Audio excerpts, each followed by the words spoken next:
In this video, I'm going to go over some of the questions from the homework on Surds, some of the ones folk were struggling with, and hopefully that'll make it a little bit clearer, and if you were to have another go, you'd do a bit better. I'm going to be focusing mainly on the homework that was add, subtract, multiply and divide, some questions from there. But before we can do that, we need to be able to simplify Surds. So what we're going to do is look at one of the questions from the simplifying Surds homework just to make sure we know exactly what we're doing with these types of questions.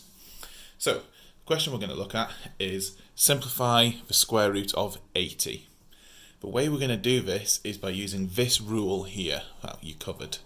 And this says that the square root of a times the square root of b is the same as the square root of a times b. And we're going to be using this backwards basically to split this up. Okay? So what we want to do then is we want to write the square root of 80 as something times something.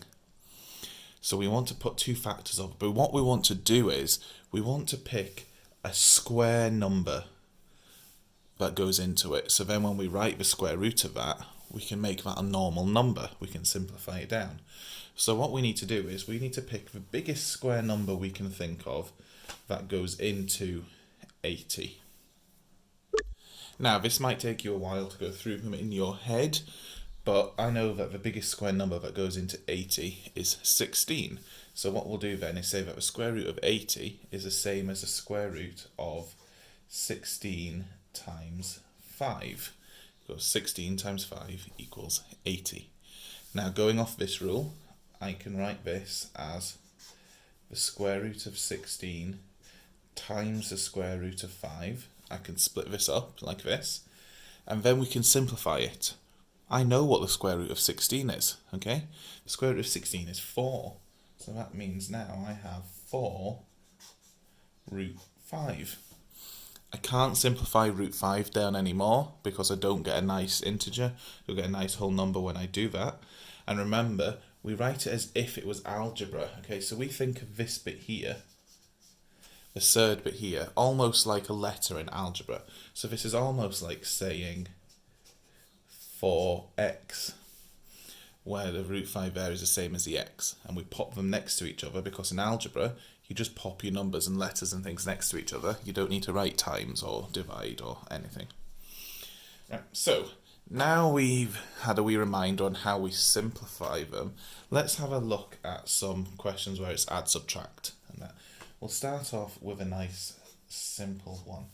And we'll say we've got 7 root 2 take away root 2. Okay, so all these questions I'm going to do are from the homework.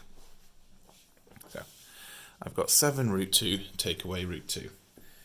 Again, let's think of this almost like algebra. So these square roots, the surds, are like our letters in algebra. So we can think of this as almost the same as 7y take away y. And we're saying that the root 2 here is like the letter y. You could pick any letter, we've just gone with y. Now if you saw this, you'd know exactly what to do. 7y take away y, that means you've got 6 y's. Yeah? So it's exactly the same here. If I've got 7 lots of root 2 and I take away one of those root 2's, what I'm left with is 6 lots of root 2. This only works when you've got the same surd. So just like in algebra, you can only take y's away from y's, you can only add x's to x's. You can't take a y away from an x or add an a to a b. It's the same with surds. You can only add or take them away if a bit in the square root is the same. And that's why we need to be able to simplify, because sometimes the bit in the square root isn't the same at the start and we need to make it the same. And that's what we're going to look at in this next one. So this one, again from the homework, we've got the square root of 50 plus the square root of 2. I can't just add these up because these are different inside the square roots. So what I need to do is I need to simplify one of these so that I've got the same square roots. I can't simplify the square root of 2 any. That's as small as it can get. So what I'm going to do is I'm going to look at simplifying the square root of 50. So I know from what we did at the top here with simplifying root 80, but I can write the square root of 50 as two numbers times each other. What's my biggest square number that goes into 50? That is 25. So if I write that as root 25 times root 2, so I've got this plus root 2 that's coming from there. I know what the square root of 25 is. That's just 5. So that means now I've got 5 root 2 plus root 2. And again, if I pretended this was algebra, I could say that now I had basically 5y plus y. I've got 5 lots of something plus another lot of it, which would give me 6y. So if I've got 5 lots of root 2 plus another root 2, what I've got is 6 lots of root 2. Let's have a look at one where we want to take away. I've got 3 root 8, take away the square root of 50. This one's a wee bit trickier.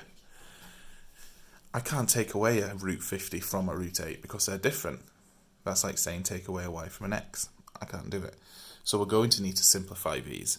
Now, both of these can be simplified because there is a square number that I can think of that goes into both of those. So let's start with this one. Let's start with root 8.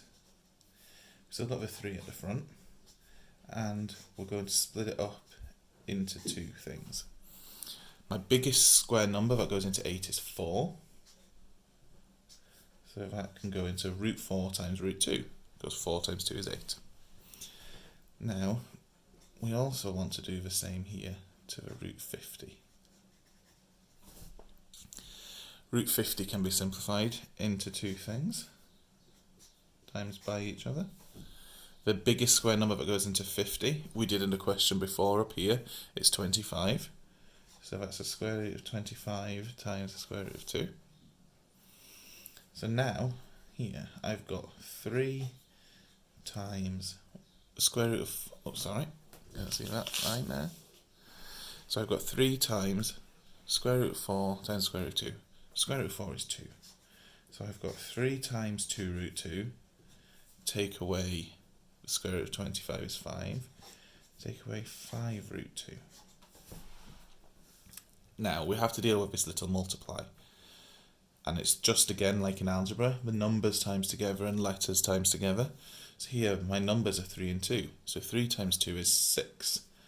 So that's saying, I've got 6 root 2, because quickly I'll do this over here.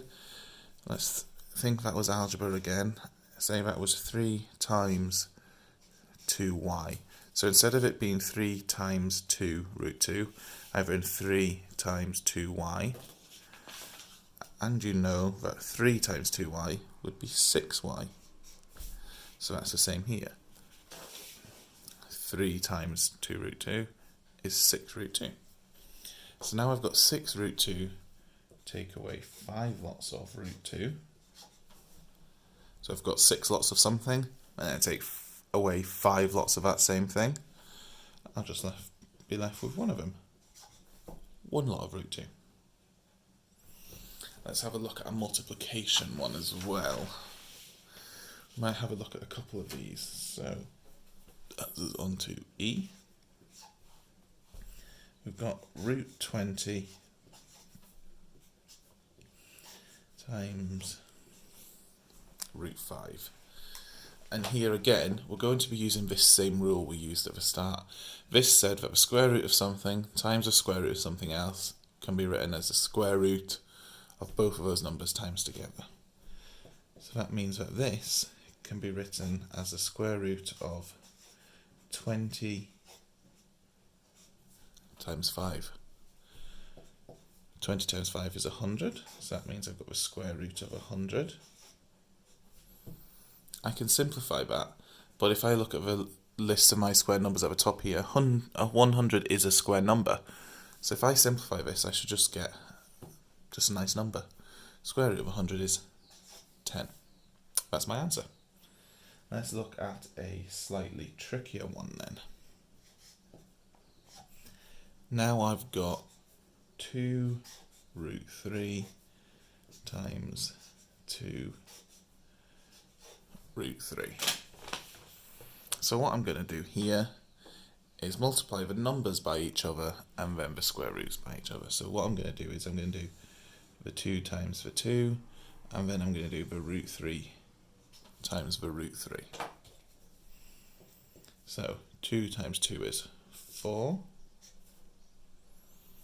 Root 3 times root 3, let's think about that.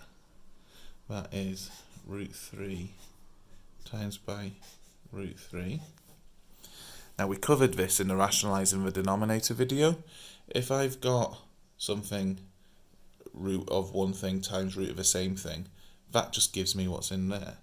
So that is just 4 times 3, because root 3 times root 3 is 3. So that gives me my answer, is 12.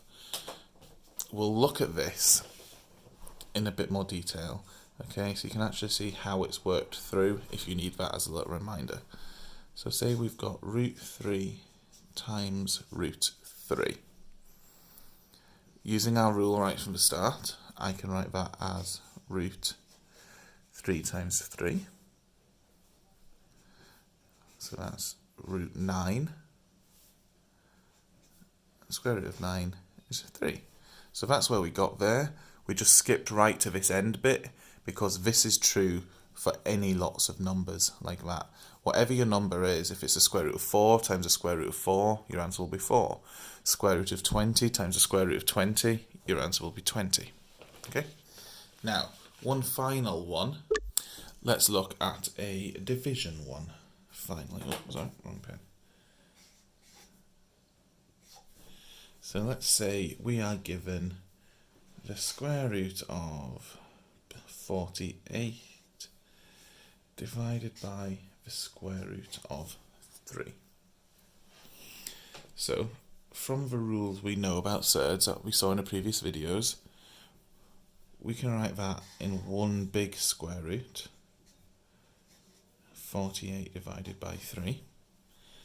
Then let's work out this bit here. We can do that in your calculators if we need to, but 48 divided by 3 is 16.